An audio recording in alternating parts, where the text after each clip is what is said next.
जय शनिदेव भैया। जय शनिदेव कोमल जी। जय शनिदेव भैया। जय शनिदेव भाई। भैया कौन से लेयर पे थर्ड आई का जुड़ाव होता है? कौन सी लेयर पे? तीसरी पे। आपके दिमाग में 5 लेयर होती है दृष्टि की, तीसरी पे थर्ड आई का जुड़ाव होने लगता है। मतलब तीसरे पे आके आपकी जो दृष्टि रूपी ज्योति है वो धीरे धीरे जलने लगती है और उसके बाद चौथे में जाने लगती है।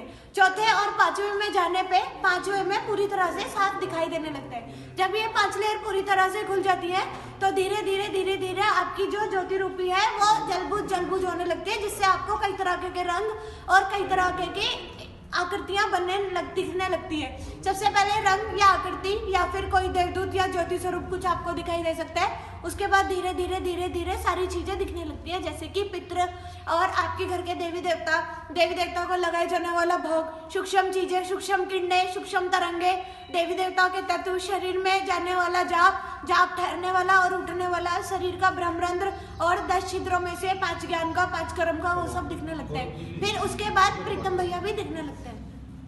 भैया साधना और ध्यान से थर्ड आई जल्दी खुलती है? साधना से सिर्फ देवी सिद्धि होती है और ध्यान से बहुत धीरे से दृष्टि खुलती है। इसलिए ध्यान के साथ साथ जाप करना चाहिए, क्योंकि जाप की गर्मी से इतनी जल्दी से चक्र खुलते हैं जिससे ध्यान से जल्दी नहीं खुल सकते। तो जाप और ध्यान दोनों साथ करोगे तो जल्दी दृष्टि खुल जाएगी। लेयर से भैया जैसे दिमाग की, बॉडी की और आत्मा की क्या कनेक्शन है इनसे? सब लेयर से कनेक्शन है, आत्मा से, बॉडी से और दिमाग से अलग अलग प्रकार से संबंधित है। जैसे कि अगर आप जाप करते हो तो आपकी नाड़ियां सारी शुद्ध होती हैं और जाप की विश्व ऊर्जा से आपकी नाड़ियां सारी सफेद हो जाती है। और दूसरी बात, दिमाग की परतें खुल जाती है। दिमाग में 5 प्रकार की परतें होती है जो धीरे धीरे साफ होके आपके शरीर में जाप पूरी तरह से बहने देती है। कुंडलिनी के साथ आपका जाप उठता है और आपकी ब्रह्मरंध्र से निकल के बाहर गिरने लगता है। लेयर में कुछ खराबी होती है भैया तो बॉडी और आत्मा पे कुछ असर पड़ता है? नहीं पड़ता है। बॉडी में लक्षण होते हैं जो भैया, उस पे लेयर खराब होती है उससे? बॉडी में लक्षण होते हैं मतलब बीमार हो जाता है जैसे शरीर? नहीं, उससे भी नहीं होता है। नहीं।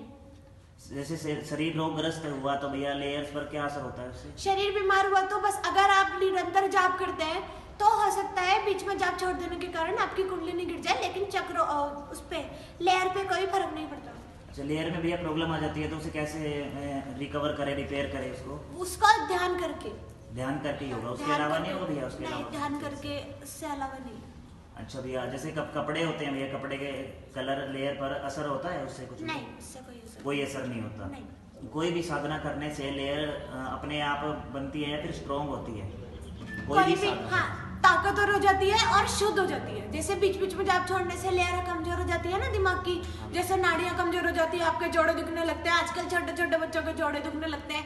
वो अगर ध्यान करेंगे निरंतर और सही से नींद लेंगे तो वो सब होना बंद हो जाएगा।